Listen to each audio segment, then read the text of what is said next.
Assalamualaikum warahmatullahi wabarakatuh dan salam sejahtera bersama saya Cikgu Azrul dari Sekolah Kebangsaan Center 2 Kuala Lumpur.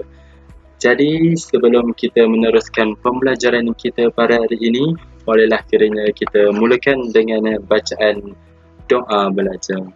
Bismillahirrahmanirrahim. Allahumma ftah alaina hikmataka wansyur alaina min khadaina rahmatika ya arhamar rahimin.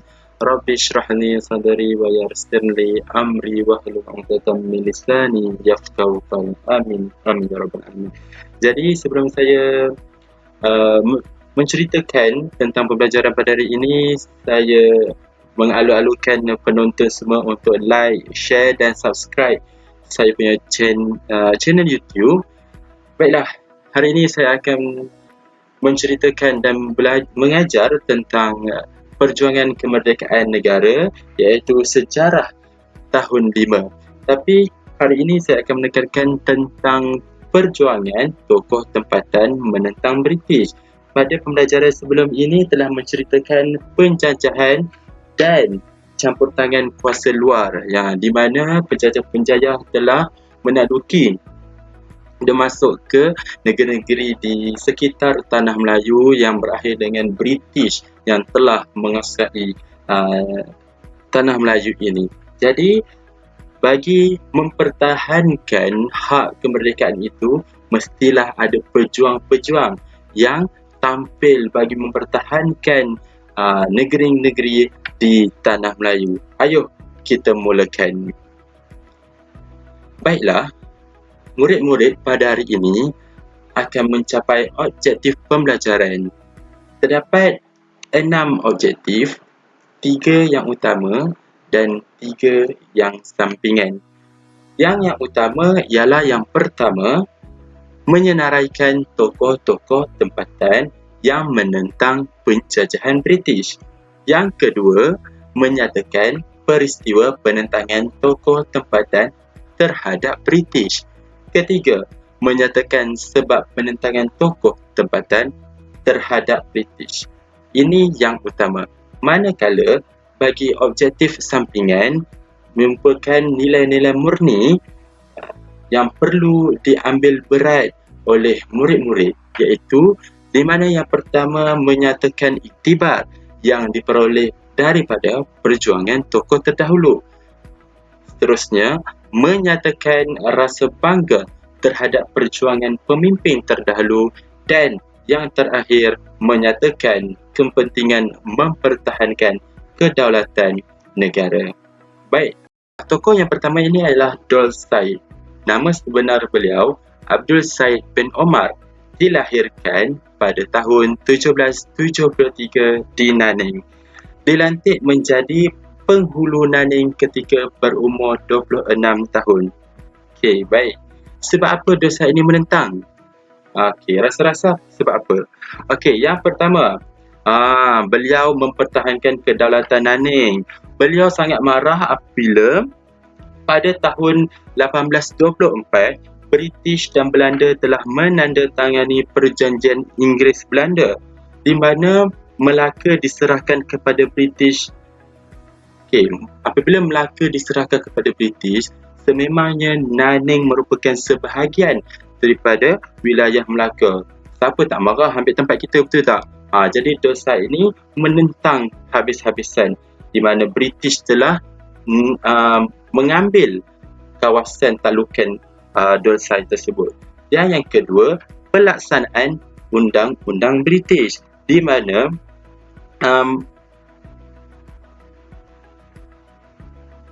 British melarang di mana penghulu membicarakan kes-kes jenayah. Tetapi Abdul Said ni dia ingkar pada tahun 1828 beliau diberi amaran oleh British sebab beliau telah menyelesaikan satu kes jenayah di Nanning. Dan apa British kata? Nak tahu apa British kata? British kata kat dia,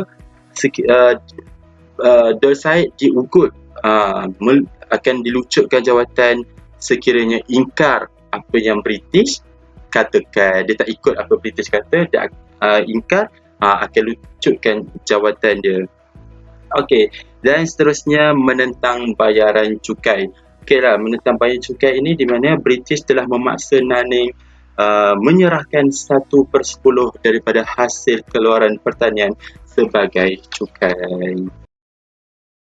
Pada tahun 1831, beliau berjaya mengalahkan British dengan taktik perang gerila di mana peperangan dalam kumpulan yang kecil dan mudah bergerak. Dorset juga melakukan serangan mengejut terhadap British. Di samping itu juga, pasukan Dorset turut dibantu oleh Yang Tuan Muda Raja Ali dari Rembau yang menghantar pasukan bantuan yang diketuai oleh menantu Yang Tuan Muda Raja Ali, iaitu Said Shaban. Jadi yang Tuan Muda ni telah bersetuju menghantar 600 orang hulu balang untuk menyerang Nanning. Di samping itu, seterusnya pada Mac 1832, Kolonel Herbert mengetuai sebuah pasukan tentera untuk menyerang Nanning, di mana Kolonel Herbert ni adalah orang British lah yang telah mengetuai pasukan tersebut untuk serang Nanning. Mereka telah berkubu di Alur Gajah untuk melancarkan serangan dan mereka menyerang pusat pentadbiran Nanning dan berjaya ditawan oleh mereka, dan serta rumah penduduk telah pun terbakar. Dan pada 1832, beliau iaitu Dorset tewas kepada British dalam serangan ketiga. Kerana 3 serangan yang telah mereka lakukan dan serangan ketiga ini di mana mereka berjaya, dan Dorset telah tinggal di dalam rumah buangan di Melaka.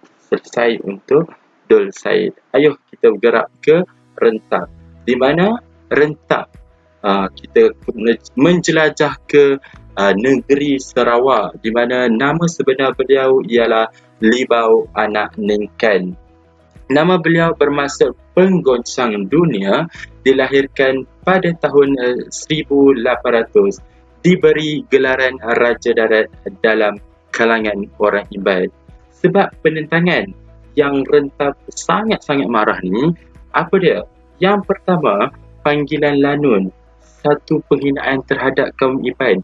Orang British ni, terutamanya geng-geng James Brooke, bila pergi Sarawak ni James Brooke lah, memang yang orang kata yang jahat, jahat tu orang British, mereka telah mengatakan orang-orang Iban ini adalah satu kumpulan lanun.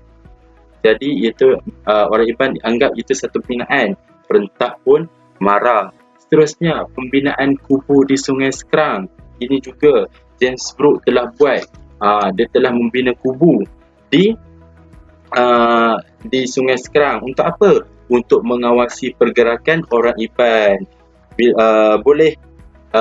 Bila senang untuk mengawasi ni, bila tempat dia bina kubu untuk mengawasi ni, senanglah dia nak serang bila-bila masa. Jadi orang Iban pun rasa terancam keselamatan mereka. Dan yang seterusnya adalah penghapusan penempatan Iban, di mana James Brooke telah menghapuskan penempatan orang Iban di Sungai Sekerang, dan ini menaikkan lagi kemarahan Rentak. Marahlah dan ganggu kat tempat kita, betul tak? Jadi apa peristiwa penentangan yang telah berlaku? Pada tahun 1853, Rentak telah menyerang kubu James Brooke di Nagaskrang. Seorang pegawai British yang bernama Alan Lee telah terbunuh. Nampak tak betapa gagahnya Rentak ni. Baik, seterusnya pada tahun 1894, James Brooke telah menawan kubu Rentak di Sungai Lang dan membakar perkampungan Rentak. Jadi pada tahun itu juga, Rentak berundur dan membina kubu di Bukit Sado. Rentak ni seorang apa orang kata? Seorang yang berani, dan bila beliau berani dan beliau telah mendapat sokongan yang padu daripada orang-orang Iban, orang-orang pengikut dia, dan beliau mendapat gelaran Raja Ulu. Jadi pada tahun 1857, James Brooke, JB ni cikgu ringkaskan jadi James Brooke. JB ni adalah ringkasan daripada James Brooke, telah menghantar Charles Brooke untuk menyerang kubu rentap di Bukit Sadok.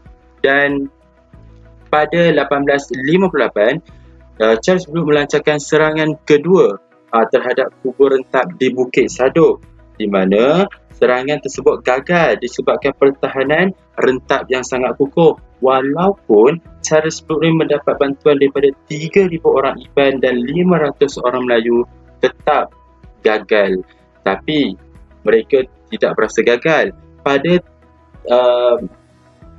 1863, James Brooke mengertai penentangan ke kubu rentap, dan ini adalah kali terakhir di mana bila Charles Brooke buat tak jadi, James Brooke ambil alih dan rentap pun ditewaskan. Rentap meninggal dunia pada peperangan yang dilakukan oleh James Brooke.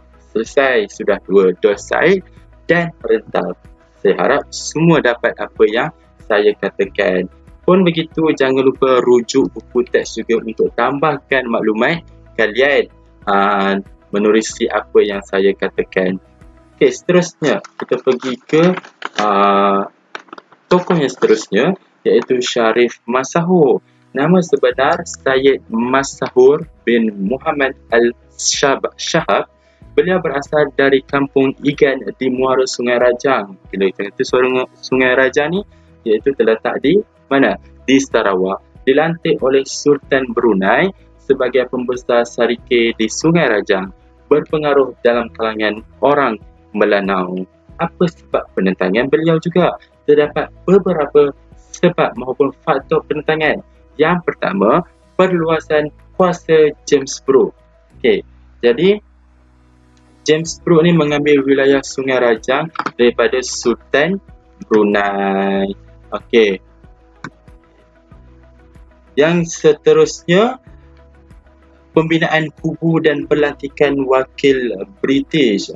James Brooke membina kubu di Kanui dan melantik Henry Steele sebagai wakil British. Dan yang ketiga, Sarike berada di bawah pentadbiran Brooke. Okey.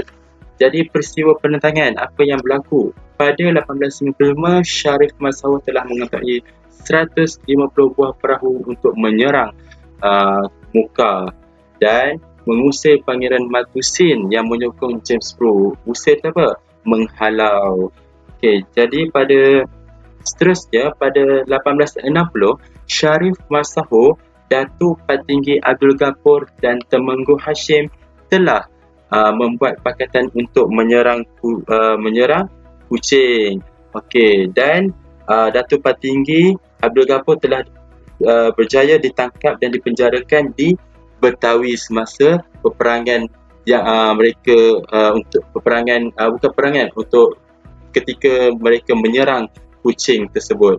Pertempuran meletus di Sungai Sadong di mana Charles Brooke menentang Sharif Masahur di Sungai Sadong, di mana pengikut Sharif Masahur 64 orang telah terbunuh dan beliau telah berundur ke Muka.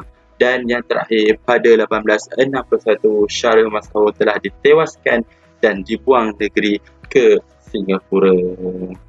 Okey semua? Okey. Dan seterusnya kita beralih, kita terbang balik ke Semenanjung. Kita pergi ke negeri Perak di mana Datuk Maharaja Lela yang merupakan nama sebenar beliau Pandak Lam, yang merupakan anak Raja Bugis dari daerah Luwuk, Sulawesi, dilantik menjadi orang besar Berlapan Perak dan penghulu Pasir Sala. Jadi apa yang menyebabkan Datuk Maharaja Lela ni menentang British? Jadi terdapat beberapa sebab penentangan. Yang pertama, sistem cukai. Sistem cukai baru diperkenalkan oleh British. Okey, sistem cukai di mana residen berkuasa melantik hakim, mengurus kutipan cukai dan melantik penghulu. Ini Okey, maafkan cikgu. Okey, sistem cukai baharu diperkenalkan oleh British ni adalah cukai baharu. Okey, yang mana yang pertama adalah cukai padi, cukai perahu, cukai atap, cukai senjata dan bayaran permen untuk membalak. Ini adalah di mana senarai jenis-jenis cukai baharu. Yang seterusnya, yang kedua, mencabar kuasa Sultan. Sultan Abdullah telah didesak menandatangani dokumen penyerahan kuasa kepada British. Jadi ini yang dikatakan residen berkuasa melantik hakim, menguruskan kutipan cukai dan melantik penghulu. Dari apa ni perjanjian inilah yang dibuat oleh Sultan Abdullah sebab beliau telah desak, masuk kata didesak ni dipaksa. Okey, dan yang ketiga, campur tangan British dalam adat resam orang Melayu. Bush dibenci oleh Sultan dan pembesar Perak apabila mengharamkan amalan perhambaan yang menjadi adat resam orang Melayu. Okey, Raja Abdullah, Raja Ismail dan Datuk Maharajalela telah bermesyuarat di Durian Sebatang untuk membunuh Bush. Okey. Kita tengok apa peristiwa penentangan. Ini adalah kesinambungan di mana geng-geng Datuk Maharajalela ni, Raja Abdullah, Raja Ismail dan Datuk Maharajalela sekali lah telah bersyuarat di Durian Sebatang tu. Diorang mengambil keputusan untuk bunuh JWW Bush. Okay, JWW Bush mati dibunuh oleh Datuk Maharajalela dan seputum di Pasir Salah. Pada November 1875, rombongan Bush tiba di Pasir Salah untuk menyebarkan surat pengisytiharan mengambil hak memungut cukai.